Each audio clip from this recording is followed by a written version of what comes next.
una época en que las compañías ponían a las, por ejemplo, Añón o, ¿viste eso? O las grandes franquicias, te ponían el nombre y abajo ponían un cartelito que era Casa Trigo, Casa Lucero, Casa... Identificaban al referente de esa casa. Entonces ellos habían puesto Casa Trigo. Entonces era el trigo, que además papá era... Era el trigo. Era el trigo y un tipo, vos lo encontrabas, vos llegabas y encontrabas a un gallego monoceja, petizo, robusto, leyendo a Borges, atrás de la caja. Y no te atendía porque estaba leyendo a Borges.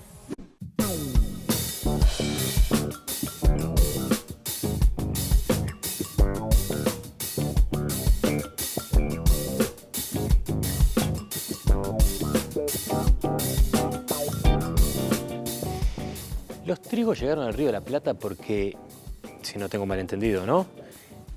¿Franco y Perón eran amigos? Dicen que Franco y Perón eran amigos. ¿Pero eso tuvo que ver en que tu viejo lo subieran a un barco y lo mandaran para acá?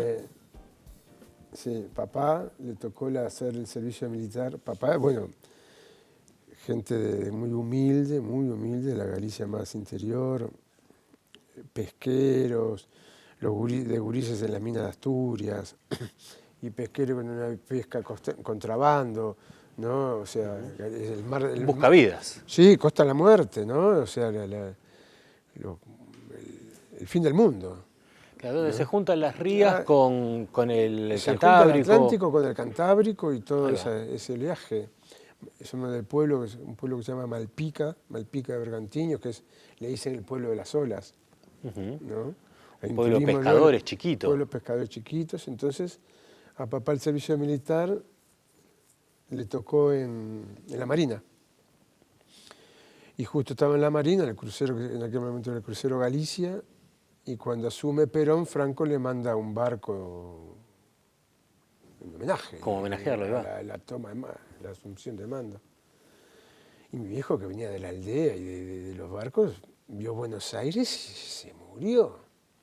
Quiero quedarme acá. Se tiró del barco, pero y lo agarraron, ¿no? Lo agarraron, fue calaboceado, terminó todo calaboceado, y cuando terminó, lo reclamaron unos parientes acá en Montevideo, y vino para acá en el 49, por ahí. Así que no fue de los que se bajaron en Montevideo por error del barco. No. Él vino acá y ya se quedó. Pero mi madre había venido antes, que también son del mismo pueblo. O sea que se conocían. Se conocían, papá le llevaba como 10, 12 años, eran cuñados, o sea, el hermano mayor de mi padre y la hermana mayor de mi padre era esposa se había casado con el hermano de mi madre, los mayores. Y entonces había un vínculo ahí. Y pero vinieron y se encontraron acá. No había nada previo. Los unió el amor y la morriña, las dos cosas. Sí, sin duda. ¿no? Ahora, vos llegaste a vivir en Malpica, se fueron algunos años. Yo me fui con 2 años, los viejos ya... Había un retorno, fue un periodo de retorno de los inmigrantes, y mi hermano mayor, que tenía graves problemas de salud, que no se encontró, y volvimos de vuelta para acá, y ahí después en el 69, yo ya con 7, 8 años, allá también intentaron volver y quedarse allá, pero lo mismo, no funcionó. ¿Y a vos nunca te tentó? Yo fui en el 82 y estuve ahí dando unas vueltas, y después, bueno, en el 2000 hubo un intento de poner la marca en Barcelona, y estuvimos muy cerca, después cayó todo, un proyecto que trabajamos durante 3, 4 años, pero después vino el 2002, el cierre de los bancos, todo lo que sabemos todo, ¿no? Cuando decís la marca hablas de Don Trigo. De Don Trigo. Pero ya vamos a llegar a ese restaurante, porque en realidad tu vínculo, se puede decir que había como una cuestión de esas que dicen, estabas determinado. ¿Naciste en la parte de atrás de un boliche? Yo nací en la trastienda de un boliche, en Fernández Crespo y Madrid.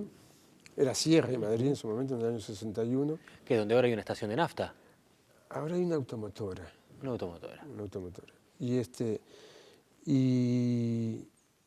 y ahí condicionado, o sea, aprendí a caminar en los boliches y como mi hermano, cuando yo nací, mi madre ya había perdido, mis padres habían perdido 2 hijos, ¿no? Un mellizo de mi hermano con problemas de salud de nacimiento. Y a mí como que me criaron para el boliche. Ah, sí, para que te quedaras cerca de ellos. Y sí, viene esa costumbre española, viste, gallega, del mayor para la casa, viste. O sea, yo venía a ser el 4.º hijo de ellos y terminé el poco tiempo, o sea, mi hermano terminó falleciendo a los 28 años, yo con 24, siendo... El único. No, había un hermano más chico después, Antonio. Pero ¿Cómo eran los boliches de esa época? Porque hay toda una mitología también, ¿no? Que era un lugar de mucha camaradería, donde se iba a tomar un café o una grapa y donde eran boliche y almacén y había libreta para todo el barrio. Libreta de fiado. Había bares de almacén, había bares almacén y había ya las pizzerías o cafés del centro, que eran son dos rangos diferentes. Pero el bar era el lugar de encuentro, no era el lugar del barrio. El bar siempre fue un lugar que absorbía tecnología para el barrio. Los primeros teléfonos, las primeras radios, los primeros televisores colores, cuando no había, Bueno, hay una cantidad de humor con la cola del teléfono, la gente hablando en los teléfonos y yendo al bar a pedir el teléfono. Claro. Era el lugar que vos podías ver el informativo o escuchar un partido y convocar, ¿viste? No había las redes sociales. No, claro. Pero además estoy pensando que no se usaba el término, pero podemos decir que todos esos eran servicios que daba el bar. Hoy se diría servicio, ¿no? Sí, el teléfono, el entretenimiento. Claro, era eso. Pero lo fue siempre, hasta el día de hoy.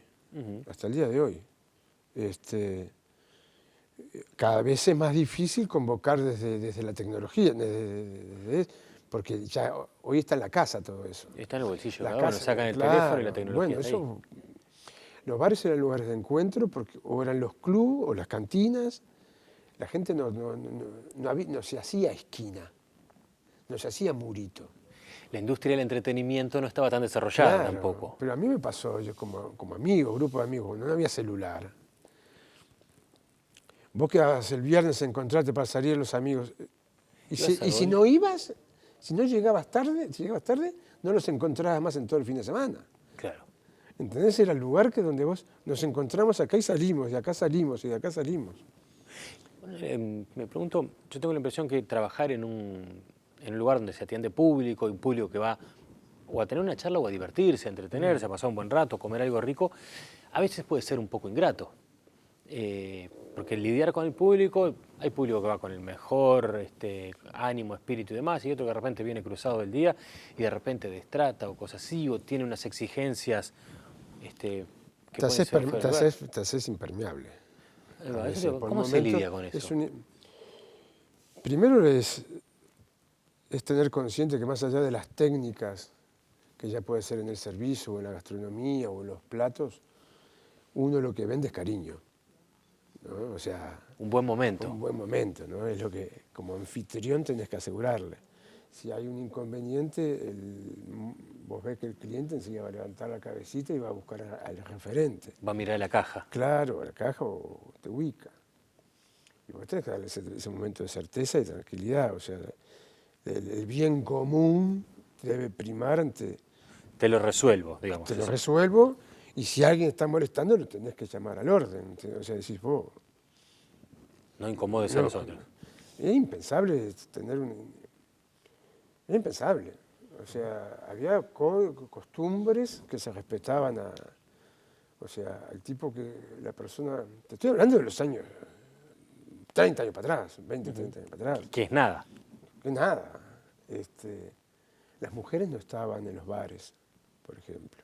Salvo cuando iban a buscar al marido que se había pasado de copas. Las mujeres no estaban en los bares, ¿no? Las mujeres, después de la democracia, la venida de la democracia, que la mujer entra habitualmente, pero la mujer no era un lugar para mujeres. Porque el bar de barrio, el bar de copas, ¿no? Ese bar era de hombres y códigos de hombres y conceptos que hoy son Impensado. impensables. ¿Pensás que de repente esos cambios... Decirle a un veterano de esa época que el piropo estaba mal, Claro. pero se te podía, pero se hacía un escándalo. No podías decírselo, No podía. que estabas mal. Es que uno no lo creía tampoco. Ahora, ¿vos pensás que esos cambios sociales tienen que ver con el declive de ese tipo de bar, de ese tipo de boliche? No. ¿Por qué te no. parece que de Porque repente la caducó moral, la oferta? porque la ética y las costumbres van cambiando y van evolucionando como seres humanos, nos vamos mejorando. Y ahora preferimos ir a encontrarnos a otros lugares de repente. No. Yo creo que los espacios virtuales han sido determinantes para el cambio de la gastronomía, ¿no? Hay un momento, siempre el bar, se está hablando del bar, no el restaurante, ¿no? El bar fue siempre de gente sola, Ujú. ¿no? El que se iba a tomar una caña, una Porque grapa. estaba solo. Entonces, y che, ¿qué pasó? Álvaro que no viene más. No, se ennovió. Claro. ¿Eh? O vino el hijo de afuera. ¿Entendés? Es de gente sola. Ujú. Las redes hoy han sustituido un poquito todo eso, ¿no? Pero no en la calidad del contacto. O sea, cuando precisas el abrazo, el WhatsApp no te lo va a dar. Para nada. Entonces vos tenés que estar ahí. Eso es lo que podés ofrecer hoy más que un plato de comida. O sea, acompañado de un buen momento, un plato de comida. Pero más que eso, es el ser reconocido, el poder comentarte, el hacer historia, el generar un vínculo y tratar de tener memoria. Y de pronto no me acuerdo tu nombre, pero sé de lo que hablé contigo la última vez. Claro, y te veo que paras siempre acá. Claro, y te vas haciendo... De hecho, la jerga, ¿no? Estaba pensando, porque eso de que alguien para en un boliche es porque se iba a tomar copa al mostrador para poder hablar con alguien, no era de ir a sentarse Claro, solo en una mesa, ¿no? Claro, claro. Y el bolichero era necesariamente un tipo que por lo menos tenía los titulares de lo que pasaba, ¿no? Para poder hablar con todos. El diario no podía faltar, el informativo no podía faltar, y además conocer los titulares, ¿no? Después no tenés un conocimiento global de nada, pero los titulares los tenés. Claro, porque en la De lo que discusión tenés pasó, que entrar. Tenés que entrar. Y a veces tenés que presentar, y a veces estás con 3, 4 conversaciones a la vez, ya en una mesa o en el mostrador. Es la profesión de las conversaciones inconclusas, ¿no? Tal cual. Y de que después te hacen un run en la cabeza, en la almohada, cuando vos te la llevaste a tu casa. ¿Qué me habrá querido decir? Y te quedás con un argumento para el día siguiente. Y yo le iba y se fue. Claro. Bueno, la gente de Ganache tiene el mismo espíritu. Ellos dicen que el café ambienta charlas. El Así que café te invito a un bárbaro, traguito. dale, sí, me encanta.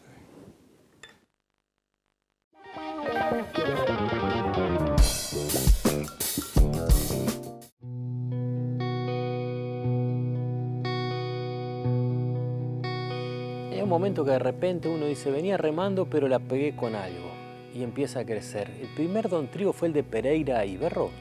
Sí, ese fue un bar de papá, de mis padres. A mí me salió machismo, ¿viste? De papá y no, era de mi papá. Era de los dos. Era de los dos. Los dos Sí, que además tu trabajaron. madre va a ver esto después y Sí, mamá ya no. Y te va a caer. Pero sí, sí. Y que se llamaba Positos Star. Era del 60, los años 60.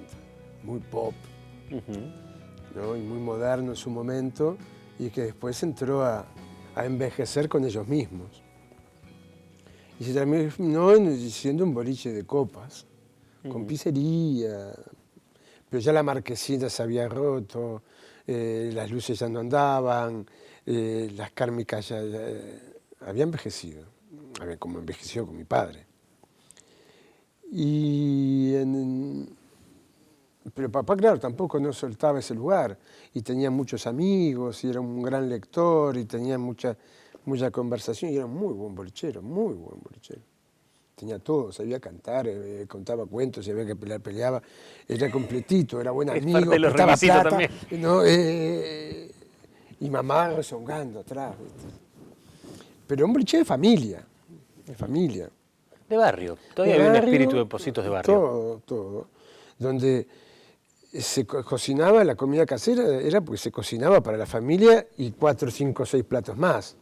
Claro. Por si caía alguno que sabías que ese Sabés día que iba a iba a comer. venir y eso terminó siendo así. Y en el 84, 85, yo ya empiezo a trabajar de noche, yo ya estaba ahí, yo ya había vuelto de España, y con la cabeza cambiada. Y, ¿Habías conocido otro tipo de boliche? claro, otras cosas, y un mundo. Y coincidí, y bueno, y la militancia acá, la salida democrática, todo eso germinal de los 80, 85, viste, fines de los, antes del 84, 85, y la llegada, la reapertura de la Escuela de Bellas Artes, que fue brutal, ¿no? El boliche siempre fue el lugar de encuentro y de tertulias, pero ahí hubo un resurgir. Bellas Artes estaba a 4 cuadras. A 4 cuadras. A 4 cuadras. Entonces los artistas tenían un lugar, los estudiantes y los artistas tenían un espacio para ir a... Los profesores, sobre todo el Vasco Randonea, gente que había venido del exilio con un bagaje que eran enciclopedias. Eran enciclopedias. Y con años de Europa, con años de cosas, con años de conocimiento, de cultura. Y ahí estabas vos hecho una esponja escuchando. Y yo una esponja, yo tenía 24 años, 20, me pasó antes, ¿no? O sea, y de pronto cerrabas el boliche y tenías a Jaime, al Pepe Guerra, a Capagorri. Y la noche seguía. La noche seguía. ¿No? O Hermenegildo. Seguía, ¿viste? Y vos decías, yo no sabías dónde poner las orejas, te faltaban 4 o 5 orejas, ¿viste? Claro, sí, cámaras para registrar todo. Por favor, querías sentarte en todas las mesas. ¿Y cuándo pasás al frente de ese boliche? Ahí ya era yo. Y ahí le ponemos Don Trigo, el Vasco Randonea, que era el uno de la Escuela de Bellas Artes, un gran amigo, como un padre, que tenía lo que era... en la época del 70 habían tenido, que miraron todo, con el Gallego Alonso, cerámicas del Carrito. Claro. ¿No? Y me hace papá ya estaba con cáncer, y me hace una cerámica, y ponen Don Trigo. Qué lindo homenaje. ¿No? Y sí, buenísimo. Y ahí siguió, ya siguió Don Trigo. Ya era en aquel momento, hasta ahí era el Trigo. Ya había sido había mutado el Pocito Star, que ya no le andaba el Pocito, la lucecita. Vas a ser el Trigo. Y había una época en que las compañías ponían por ejemplo, Añón, o viste eso, o las grandes franquicias, te ponían el nombre y abajo ponían un cartelito que era Casa Trigo, Casa Lucero, identificaban al referente de esa casa. Entonces ellos habían puesto Casa Trigo. Entonces era el Trigo, pero además papá era... Era el Trigo. Era el Trigo, y un tipo, vos lo encontrabas, vos llegabas y encontrabas a un gallego monoceja, petizo, robusto, leyendo a Borges, ¿viste? Atrás de la caja. Y no te atendía porque estaba leyendo a Borges. Qué bárbaro. ¿No? Y era un crack. Muy querido, y era el lugar donde dejaba las llaves, era donde el vecino, va a venir mi hija o mi Centro hijo. distribuidor de mensajes, claro, todo. Claro. Ahora, cuando vos lo agarrás, empieza despacito a crecer, creo que le sumás parrilla, que no tenía antes, Sí, por lo menos al nivel que la llegué a tener después. Eso fue por el 80 y... Sí, ya enseguida, 86, 87. Y ese boliche empieza a crecer, se vuelve un referente de la noche, colapsaba Pereira y colapsaba Berro porque había gente que llenaba la calle. Sí, fue de los primeros. O sea, llegamos a tener que contratar policía de tránsito porque no circulaba, hubo problemas, tuvimos problemas porque no pasaban ambulancias. Fue la época antes de los 24 horas, ¿no? Claro, estaba hablando ahí ya a mediados de los 90, de repente, 95, No, 85, 96. 86 ya... Ahí ya empezó. Sí, ya ahí era detonante. Era Entonces, lo que pasa ahí en esa segunda mitad de los 90 en realidad es que el crecimiento te lleva a abrir otros locales. Son cosas que no... Éramos gurises. Y nunca fuimos gerentes de nada, éramos bolicheros. Y en un momento... Pero facturaban lindo. Laburamos bárbaro. Pero eran muy... El contacto estaba entre nosotros. Y papá nunca había podido comprar El local. el local, nunca se lo habían vendido. Entonces, cuando en un momento yo voy a renegociar, la dueña me dice, no, mirad, no vamos a renegociar, A renegociar. a renovar porque mis hijos se quieren quedar con el bar. Dijimos, con mi hermano, nos miramos, ¿y ahora? Y justo se había demolido, empezó la obra de lo que era la vieja heladería Fuentes, que fue donde después estuvo Trigo enfrente. Ujú. Entonces nos mudamos para enfrente, dijimos, compramos el local comercial del edificio y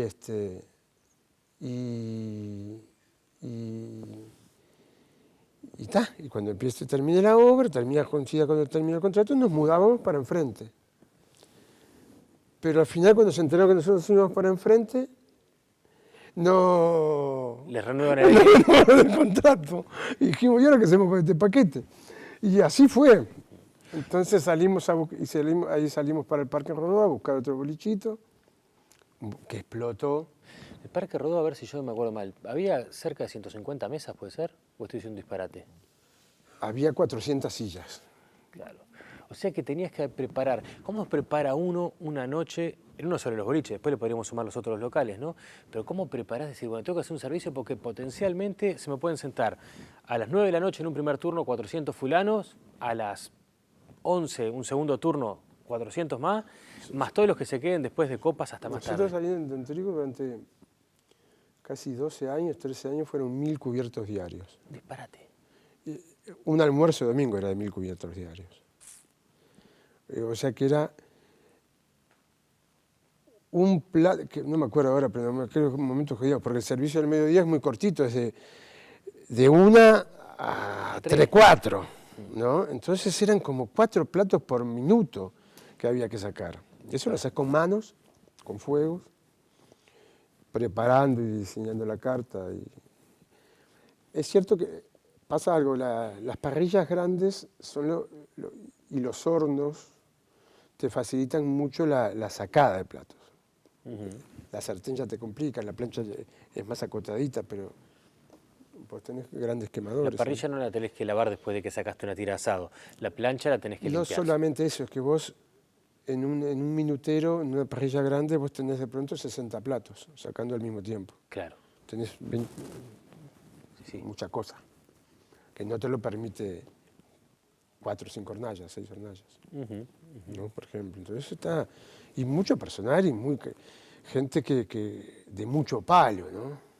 Gente que lo que a uno considera el cocinero en serio, ¿no? Que Después rema y rema. el mundo está lleno de comunicadores gastronómicos y no es lo mismo sacar un servicio de un hotel o de una fiesta que todo el mundo ya lo preparaste de 3 días o un mes antes, tenés que preparar los 3 platos y todo el mundo va para eso, a trabajar a carta abierta, que no sabes qué te va a venir. Ni que hablar. Y te van a comer todos a destiempo. Sí, y alguno te va a decir que quería la carne un poquito más cocida Sí, o bueno. que está pasada y etcétera. Sí, ¿Cómo se pasa de todo eso a que de repente el país tiene una crisis, los números empiezan a golpear, cosas así? Ahora en realidad estás en un espacio mucho más chico, en la cantina del 25 de agosto, y uno diría, debe ser súper frustrante. Sin embargo, vos decís que sos más feliz ahora. sí, sin duda. Primero, o sea, la derrota, que uno lo siente así, ¿no? La vida te educa. Y vos te das cuenta de que todo eso fue con mucho trabajo y una concentración de toda tu energía en eso. Tu vida era eso. Eso, entonces, y vos sacrificaste una cantidad de cosas por el camino, familia, hijos, parejas, ¿no? O sea, y la gastronomía es como medio que también tiene una cosa que sos muy visible, estás ahí, no es otra empresa que el dueño de pronto no lo conoces, sos una sociedad anónima. No tiene cara, está en una oficina, pero acá estás ahí, ¿no? Y eso cuando anda bien te llenas la vanidad y el ego se te infla, ¿viste? Sos una esponja de absorber gente y cosas y nutrirte y te volvés hasta dependiente de los vínculos. Y cuando ves que todo se va, porque además fue un momento del país que vos decís, no hubo errores. Al principio tenés una actitud culposa, ¿no? De decir, ¿en qué la cagué? Claro. ¿En qué hice las cosas mal? Pero después cuando te empezás a perdonar, te das cuenta que fue una situación que vino el tsunami. Que vino el tsunami. Y después, bueno, a paliarla. Y después perder, matar el ego, ¿no? Aceptar la derrota, quedarte tranquilito, empezás a valorar cosas. Cuando pasás el servidor de toda esa gente, de todas esas cosas, lo que quedó fue pepitas de oro. Claro. Y después no la querés perder. Te abrazás a eso, te das cuenta que no precisas más, que menos es más, que menos es más. Es más fácil, es más liviano, es más libre, es más suelto. Después los gurises, los hijos, mis hijos, como que vienen atrás empujando y ya hay golpe de Estado y ya no tengo lugar de trabajo, ya se hacen cargo y ves que se van nutriendo de eso. Gracias por la charla, gracias por la visita. Favor. Gracias por la tortilla de tu vieja. Sí, fue la última vez que salí en televisión. Fue una nota tuya. Muchas gracias a vos por invitarme y poder exteriorizar las cosas. Y la seguimos en la cantina. Claro,